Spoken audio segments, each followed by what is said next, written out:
متعلمين ومثقفين عرور تودو ما شاء الله عافماتك وبقولك بسياشر يساقال لكن أيها اللبضو ذا harag unbaa laysu saaray meesha uun qurmuun ay ka ursanayaan labadooda unbaa bud iyo qaylo iyo buuq maanta oo isku haysta haya qoladaas qolo kale ama jiraan ilaahay nagama dhigo amiin dhaha qolo saddexaad baa jirto waa usratun ghayru naajih wa ghayru saciid laa ilaaha illa allah waa qolo ayagu aan meel la ku roonayn kuwaas waan ka boodaynaa waayo in la sheegaaba anaga dhib nagu ah qodobkan idin kala hadlayo marka waxaa la yiraahdaa usratun naajiha wa saciida يعني قيس وناكسن أو شكرا قيس وناكسن أو هرت أيجو إسكون فرحسن نولشنا أكو جوليستي هذا بس إيش وحيته هاي قيس كان جوليستي محوك جوليستي هل كاكا قبصنا ورك قيس كان جوليستي محوك جوليستي قضبر دوره آدو كوكوبا يعني إذن لو لاقي دونا بإذن الله تبارك وتعالى قضبك كوبادو شاشة أتك أركتان وحاكمده تحديد أهداف وأدوار الحياة الزوجية مركة هربا قفل بماشا وقرية كسو قليو يقانا مركة هربا قرية ماشا وكقليو يقانا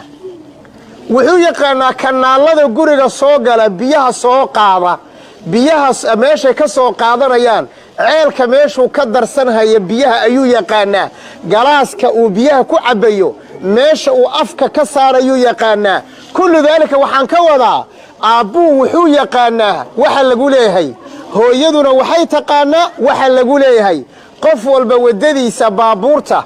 هاي ويغا مركا أي قبصدان وحا لودهي سياسوما حريقين يرو عدو صوماها تقاري والبلوكتا ماشا وإنو كوهايا استيرين كهدي حاجة ليليحيو هدي شل بعد عيا صادرادد هو يدو وددي دي تقانا أبونا وددي سأيو يقانا هدي ما يشرح يا مدى ومدى وانا عذرك اوغو وينه maanta markii la garan waayay wadada shaaga meesha highwayga loo saaro markii la garan waayay baa wax walba isku dhacay sida baabuurta isku dhacaan oo kale idan qodobka koobaad ee qoyska saciidka ah naajixa ah ama qoyska nolosh ku guuleysay qof walba muxuu yaqaanaa ilaahay subhanahu wa ta'ala waajibkii la saaray zawjka maxaa la yiri liyunfiq wa shaqaynaya marka ma seexanaysid qaadna ma cunaysid ها فدي كدر كوما مشغول سنيد لينفق أمرك يفعل كاسا كوكو صعدا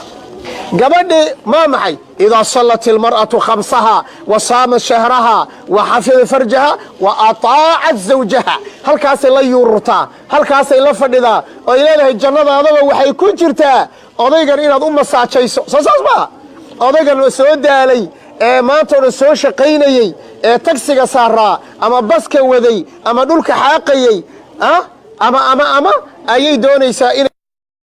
waxay la indhawaaweyn tahay waxay rabtaa albaabkaas ay jannada ku gali lahayd baaba taqaanaa oo xagee waaba odaygeedaba ninkuna wuxuu yaqaanaa liyunfiq sooma reerkiisa siduu u ilaashan lahaa ama u nafaqaysan lahaa qodob walbana wuxuu leeyahay macna gooni aad u fara badan buu leeyahay laakiin waqtigan ilaalinaya qodobkeena kale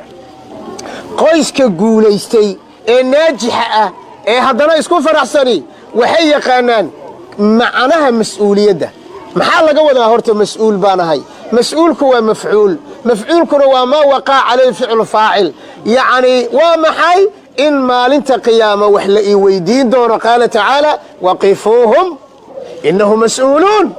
way istaajiya waa kuwa wax la weydiinay idan waxa weeyaan gabadhii ama wiilkii ama labadii isqabtay qof walba wuxuu leeyahay hadaad qofkan kale xaqiisa aad maanta aad dardarto maalin aad qaawan tahay oo qiyaamo la dhaho ayaa lagu weydiin idan anigu waxaan ku jiraa dadaal iyo taxaddar ku saabsani tolow arbaad naar gashaa tolow arbay lugtu ku simbirraxataa tolow arbay biyuhu ku laqaan tolow arbay baddu ku cabtaa intaasaan ku jiraa oo waa maxay qofkan kale ayaaba ka cabsanaya حقوقديس آخر إلا يويديو وحان حصوصنا يوم يفر المرء من أخيه وأمه وأبيه معكو حيا وصاحبتي حاسك يا دا قيامك عرك ور لأن حق يديبان يندود سي قبلنا ننك سيدو كلا وحان حصوصنا نبي عليه الصلاة والسلام هذا الكويري كلكم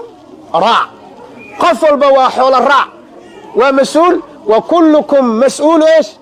عن رعيتي أريقا سيكون جن سادرادد ayaa caruurtan dhalay baan gacmaha qabanayna oo xaaskiibaad mataqaanaa gacanta qabanaysa oo odaygiibaa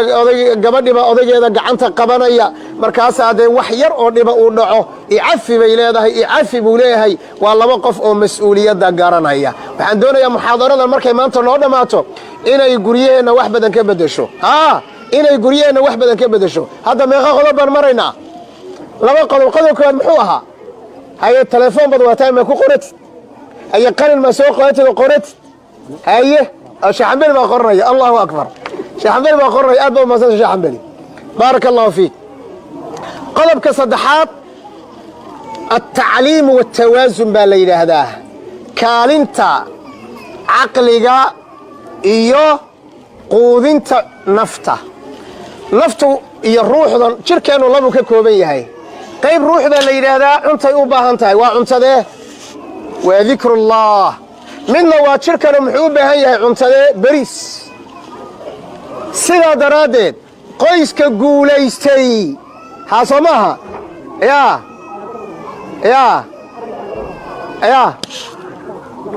mikrofoonkaa jazaaka allah khayr baarak allah codkaygaa iska dheer iska daaya baarak allah mahadsan tahay sheekh jazaaka allah khayr qoyska guulaystay waa qoyska ahlu cibaadada ah wey waa qoyska qur-aanka isla akhrista dhegaysta waa qoyska qur'aanka isla akhrista waa qoyska salaatuleylka isla tukada ya allah say ku dhici kartaa inaan dhahno sacaado iyo farxad iyo raynrayn iyo liibaan baan dareemaynaa adigoo alle ka fog suurtagal ma aha meel ku xariiqa caawa gurigaaga cibaadadiisa wax ka bedel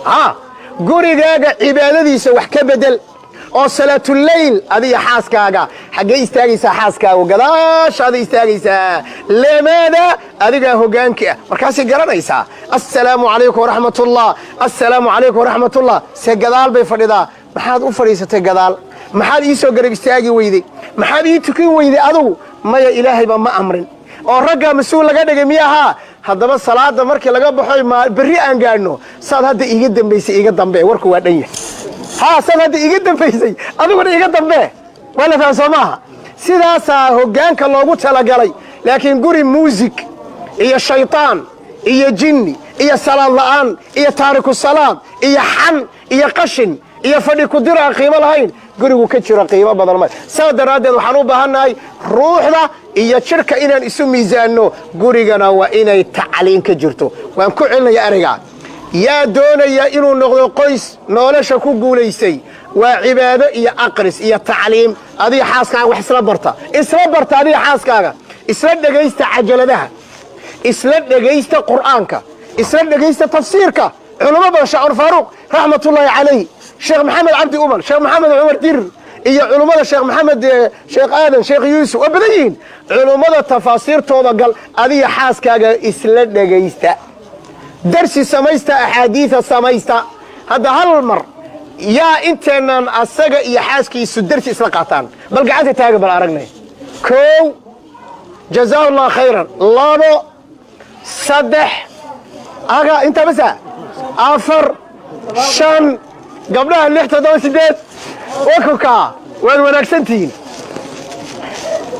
waxaan hubaa dadka sidaa wax isula dhegaysta inay ka faa'iido badan yihiin kow guriga baraka ku soo degaysa labo wixii la dhegaystay hadhowta waa isla dhegaysanayoo waa la isla dhaqangelin war soomaada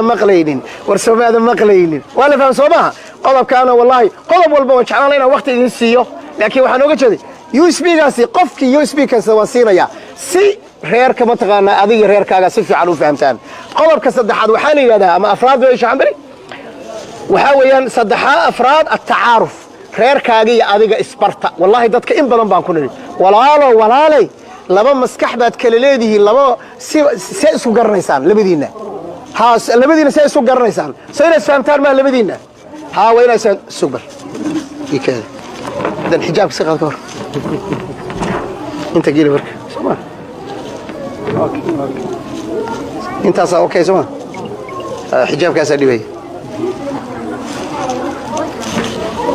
tacaaruf baa la yidhaahdaa atacaaruf tacaaruf maxaa kuu diiday adig iyo xaaskaaga inaad isbarataan maba istaqaanaane shalay waad jeclaad soo maaha waad guur soo maaha laakiin dabeecaddeeda ma taqaanid waxaan leeyahay meeqa sanaad qabta adiga xaaskaaga 30 sano waad u baahan tahay caawa markaa muxaadaradan dhegaysato inaad qalin iyo buug intaad soo qaadata aad dhahdo aan isbaranno maxaa ku dhiba maxaan kaa ilaaliyaa sheekhaa kale dacwoonaysa saasuu yidhi waagaan jabadaa deganayn hadalkaas igu yidhi 20 sano ka hor ayuu hadalkaa yidhi lagama heshiiyo lagama tago lagama gudbo laakiin laisma baranin saa daraaddeed waxaan u baahannahay isbarasho dhaba war ninka maxaa dhiba ka ilaali gabadha maxay dhibsataa haddee ka ilaali oo muxuu ninku jecel yahay oo gabadha maxay jeceshahay haddee bas waa dhammaatay ha la isbarto waa qodob aadi reeraheenna waxa ugu badanee dumiya waa isbarasho la'aanta aniga haddaan cadhoodo waan baxaa bannaankan aadaa casarkii makhribkii baan imaadaa cishihii anoo faraxsan laakiin ima taqaanid riddadii istaagtay ifur baa tidhi wallaahi inaadan dhaqaaqaynin laakiin haddaan ku dhaho haddaan cadhoodo anigu waan baxaa anigoo faraxsan baan soo noqdaa ma albaabkadii istaagaysaa albaabkii isbarashaan u baahannahay maanta dhan wuxuu ku leeyahay markaad ragga sheegaystaan sheekhu wallaahi aniga subxaan allah islaamteedu cuntada ma karin taqaan oo ma u sheegtid haddayna ka cuntada karin aqoonin waxaad dhahdaa anigu cuntadaasaan ka helaa dheh ragga qaar baa markay soo galaan ayagoo xanaaqsan bay soo galaan cumuuman ragga qaar ka mida waa inaad u sheegto dahda anu sidaydaba waa iska xanaaqaa ee markaan soo galo adigu qosol midafaan soo maa markaan soo galo adigu maxay qosol daawaan u baahannahay sheekhu caafimaad ka sheekaynayay marka waxaa weeye adigu qosol taasna waan u baahannahay qodobka tacaarufka waan u baahannahay tawaasul baa jira walaalayaal waxaan u baahannahay xidhiidh baan u baahannahay xidhiidhku waa qaybo xidhiidhka jidhka xidhiidhka wadahadalka xidhiidhka qaraabada iyo qoyska xidhiidhka hadalka macaan xidhiidhku sidiisaba waa xadhigga isku xidha lamaanaha xidhiidhku waa shay cajiiba labada qof markay toos labadood u xidhiidhaan haddii kale gabadhuna xidhiidh bay yeelanaysaa kale wiilkuna xidhiidh kaluu yeelanaya soo maaha waa khatar wey adigu xaaskaaga marka la xidhiidh adiga oo jooga shaqada waxaad intaad soo wacda waxaad ku dhahdaa magacyada ugu fiican ugu yeedh kow markoobaad xaaskaaga magaceed cawrala soo maaha cawrala hooyadeed ba oola baxday soo maaha laakiin adigu magac adigu oola bax xaaskaaga adiga iyo ayada isla taqaanaan hadda waa magac markii ay maqasho wadnaha loo dhaafayo wey anu magacaan waa magacaa wey magac markay maqasho gabadha wadnaha loo dhaafayo samayso ma samaysatay shaqada markaad joogto soo waxaad dhadaa maanta shaqada inaan ka soo tagaan rabaa kadib markay ku dhahdo miyaad xanuunsan tahay maxaa kugu dhacay may adaa kuu xiisay dheh waa dhammaatay kelimadaasi 6 bilood bay shaqaynaysaa guriga kugu shaqaynaysaa hadda waa 6 bilood ogow hadduu guriga daksi ku dhex jiray oyna arkaynin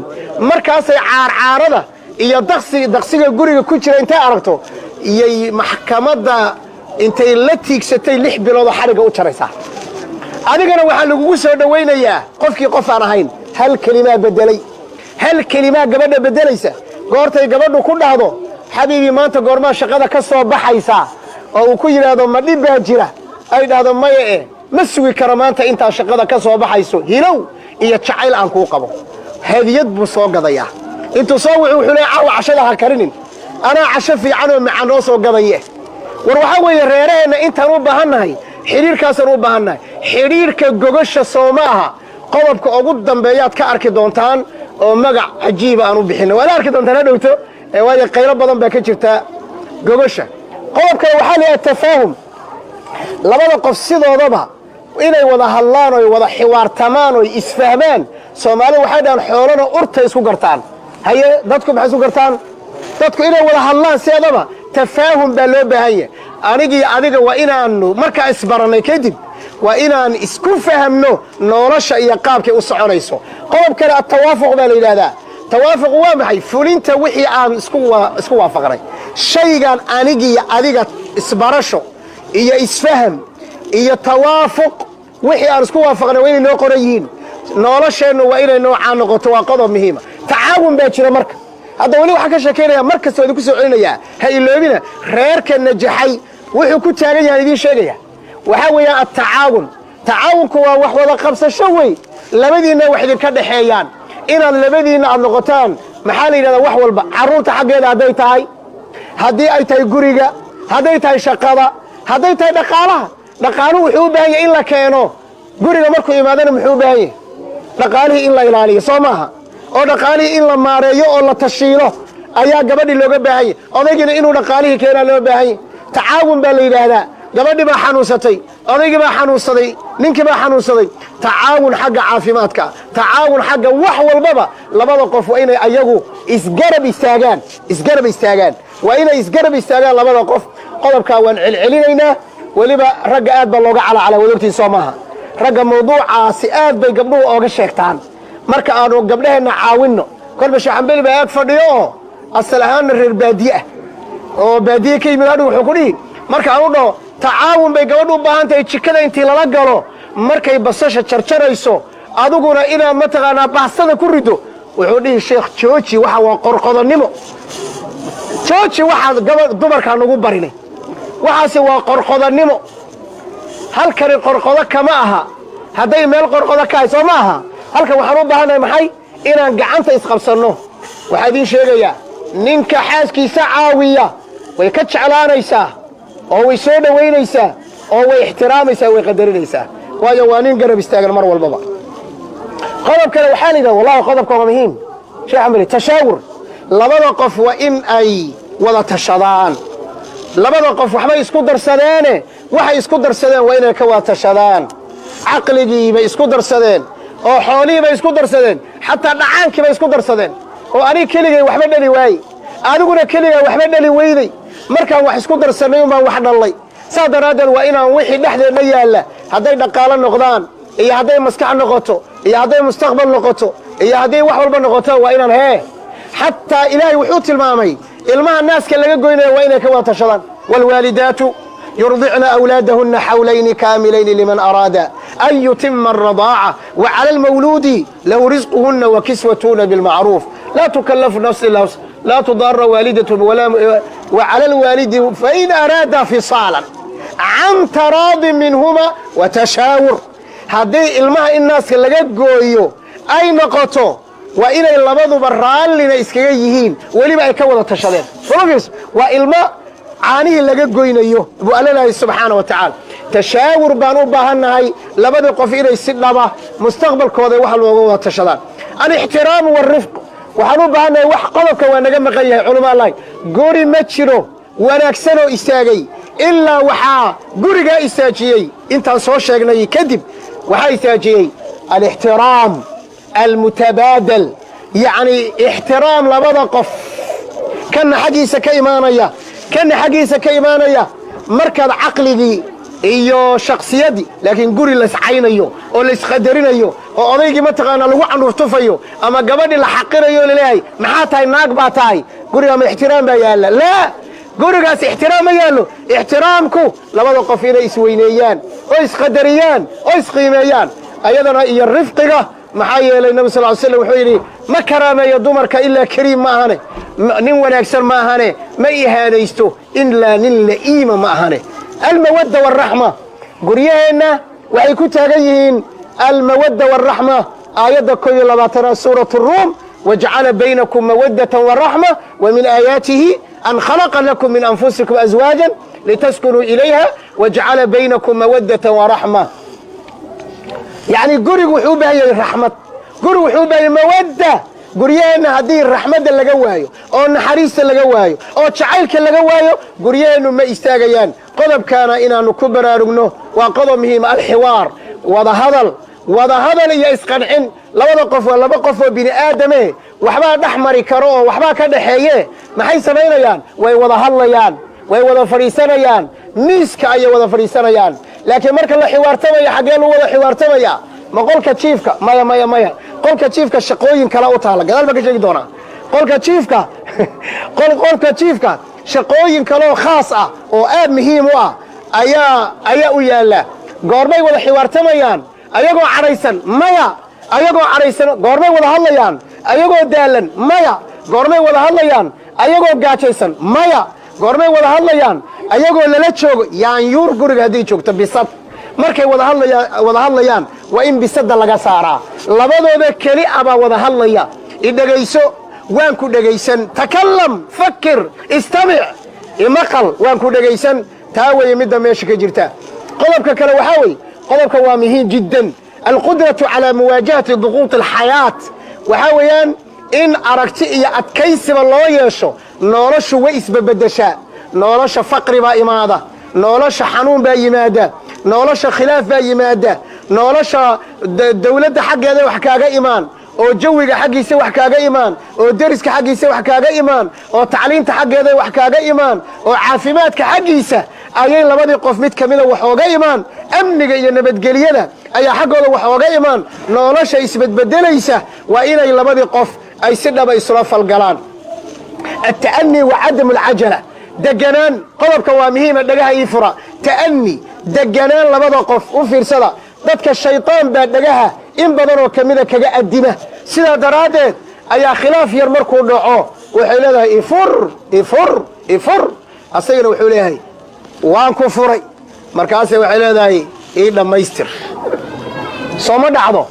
ودادنا لو يدينا يا وركا صوما وإن بدن لو صحينا إيه لما يستر markaasuu hadhowto markii xaraaradii cadhadii degto yaa waxay ku leedahay ama ku leeyahay sheekhow waa naxariisna oo ma nin xaaskiisa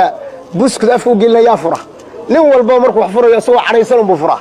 qiil ii raadi islaantayda markaan furayo daahir ma ahayn qiil ii raadi markaasaa qiila raadiyaa wixii loo heli karaa marka loo raadiyaa wixii loo waayana waxaa la dhahaa sabr iyo iimaan allah idin kala siiyo soo saas maaha